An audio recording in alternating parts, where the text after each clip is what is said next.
खुदाम यीशु मसीह के प्यारे और मुबारक नाम में आप सबकी खिदमत में सलाम पेश करता हूँ। मेरा नाम पास्टर रॉबिन है और आज जिस कलाम के हिस्सा को मैं आपके साथ बांटना चाहता हूँ वो है जी बपतिस्मे के ताल्लुक से। और ये पैगाम जो है मैं दो हिस्सों में आपके सामने पेश करूँगा। आज मैं पहला हिस्सा बयान करूँगा और फिर अगली वीडियो में मैं दूसरा हिस्सा इसका बयान करना चाहता हूँ।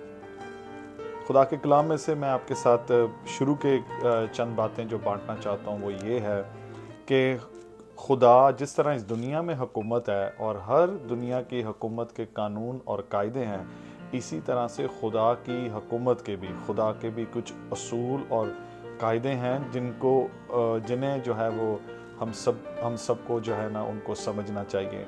याद रखिए, खुदा तरतीब का और सलीके का खुदा है। और आज ख़ास बात जो इस पैगाम में मैं बताऊंगा वो 4 चीज़ों का मैं ज़िक्र करूंगा और इन 4 चीज़ों के बयान करते हुए मैं इस बात को बताना चाहता हूं कि खुदा के करीब आने के लिए हमें क्या करना चाहिए। और फिर अगली वीडियो में मैं बपतिस्मे के ताल्लुक से जो है वो खुदा के कलाम में से आपके सामने कुछ चीज़ें रखूँगा। आज 4 चीज़ें बयान करूँगा। नंबर 1 पर पहली चीज़ यह है कि खुदा की मोहब्बत और उसके बेहतरीन प्लान्स हैं हमारे लिए। खुदा हमसे प्यार करता है और खुदा के बेहतरीन प्लान्स हैं हमारे लिए। मेरे और आपके लिए खुदा हमेशा अच्छा सोचता है। खुदा ने कभी भी मेरे और आपके बारे में कुछ गलत नहीं सोचा। और अगर आप बाइबल को पढ़ें तो यूहन्ना की इंजील 3 बाब के अंदर लिखा हुआ है कि खुदा ने दुनिया से ऐसी मोहब्बत रखी कि उसने अपना इकलौता बेटा बख्श दिया ताकि जो कोई उस पर ईमान लाए हलाक ना हो बल्कि हमेशा की ज़िंदगी पाए। खुदा का प्लान हमारे लिए बहुत बेहतरीन है और खुदा के मंसूबे हमारे लिए बहुत ही अच्छे हैं। और इसीलिए खुदा ने अपने बेटे को यानी खुदा यीशु मसीह को इस दुनिया में भेजा। नंबर 2 पर है जी, इंसान ने गुनाह किया है, इंसान गुनाहगार है और खुदा की उस मोहब्बत और खुदा के मंसूबों को सही तरह से वो नहीं समझ पाता या सही मायनों में वो खुदा की तरफ नहीं आ सकता। इंसान गुनाहगार है और खुदा के जलाल से महरूम है। कलाम में लिखा हुआ है, यानी रूहानी तौर से उसकी मौत वाक़या हो चुकी है। और कलाम में लिखा हुआ है रोमियो के ख़त में कि सब ने गुनाह किया और खुदा के जलाल से महरूम हुए।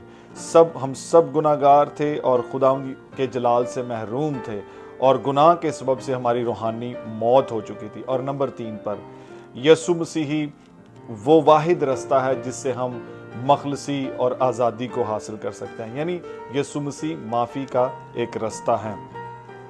और कलाम में लिखा हुआ है रोमियो के ख़त उसके 5वें बाब की 8वीं आयत में लिखा हुआ है, लेकिन खुदा की मोहब्बत की खूबी यूँ ज़ाहिर हुई कि जब हम गुनाहगार ही थे तो मसीह हमारी खातिर मुआ। हम गुनाहगार थे, मसीह आए और मसीह ने आकर अपना खून हम जैसे गुनाहगारों के लिए बहाया और मसीह ने अपना खून हम सब के लिए बहा दिया। और मसीह जो है वो अपने खून को बाप के पास लेकर गया।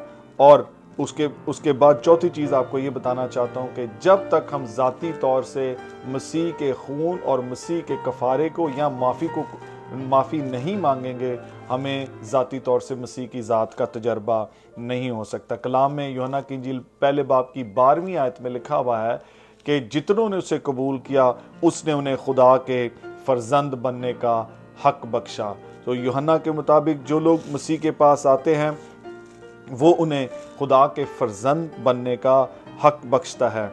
ज़ाती तौर से जब तक आप मसीह को कबूल नहीं करते, अपनी ज़िंदगी तौर पर शख्सी तौर पर आप कबूल नहीं करते, उस वक्त तक हम खुदावंद की मोहब्बत को नहीं जान सकते और खुदावंद के प्यार में भी नहीं बढ़ सकते। और खुदावंद के कलाम में और भी बहुत सारे हवाले हैं जो मैं आपके सामने पेश करना चाहता हूँ कि ये जो खुदा का इलाही मंसूबा और इलाही प्लान जो है हमारे लिए, ये खुदा की मोहब्बत की वजह से कि खुदा हमसे प्यार करता है। और जब हम इन 3 चीज़ों को यानी खुदा की मोहब्बत और खुदा के बेहतरीन मंसूबों को जो हमारे लिए नहीं जानेंगे और जब तक हम ये कबूल नहीं करेंगे कि हाँ हमसे गलतियाँ हुई हैं, हमसे गुनाह हुए हैं और खुदा जो है वो खुदावंद ही वो रास्ता है, मसीह वो माफ़ी का रास्ता है जो हमें खुदा तक पहुंचा सकता है। जब हम मसीह को कबूल करते हैं, जब हम मसीह के कलाम को कबूल करते हैं तो फिर हमारे साथ उसने हमेशा की ज़िंदगी का वादा किया हुआ है। और बाइबल मुक़द्दस में से मैं एक आयत आपके सामने पढ़ना चाहता हूँ کہ خداوند کے کلام میں لکھا ہوا ہے کہ یسوع مسیح نے کہا جو کوئی میرے پاس آتا ہے میں اسے نکالوں گا نہیں. تمہارا دل نہ گھبرائے، میرے باپ کے گھر میں بہت سارے مکان ہیں، ہمیشہ کی زندگی کا وعدہ ہے. یسوع مسیح نے کہا جو مجھ پر ایمان لاتا ہے وہ مر بھی جائے تو بھی وہ زندہ ہے. اور پھر مسیح نے یہ بھی فرمایا کہ راہ، حق اور زندگی میں ہوں. ہمیشہ کی زندگی ہمارے خداوند یسوع مسیح کی طرف سے. جو لوگ مسیح کو قبول کرتے ہیں، مسیح کا وعدہ ہے ان کے ساتھ کہ وہ مجھے اور آپ کو اور جتنے لوگ اسے قبول کرتے ہیں ان سب کو وہ ہمیشہ کی زندگی بخشتا ہے. سو آپ کے لیے اور میرے لیے یہ موقع ہے کہ ہم اپنے گناہوں کا اقرار کریں، ہم اپنی غلطیوں کا اقرار کریں اور مسیح کے خون کو اپنے اوپر لیتے ہوئے، اپنے گناہوں کا اقرار کرتے ہوئے، مسیح کے خون کے صدقے، مسیح کے کفارے میں چھپتے ہوئے خدا تک ہماری رسائی ہو سکتی ہے. مسیح نے خود فرمایا راہ، حق اور زندگی میں ہوں، کوئی میرے وسیلے کے بغیر باپ کے پاس نہیں جا سکتا. اگر آپ سمجھ رہے ہیں کہ رستہ کوئی اور ہے تو واحد رستہ معافی کا، نجات کا، گناہوں سے چھٹکارے کا ایک ہی رستہ ہے اور وہ مسیح یسوع ہے. خداوند آپ سب کو بڑی برکت بخشے. آمین.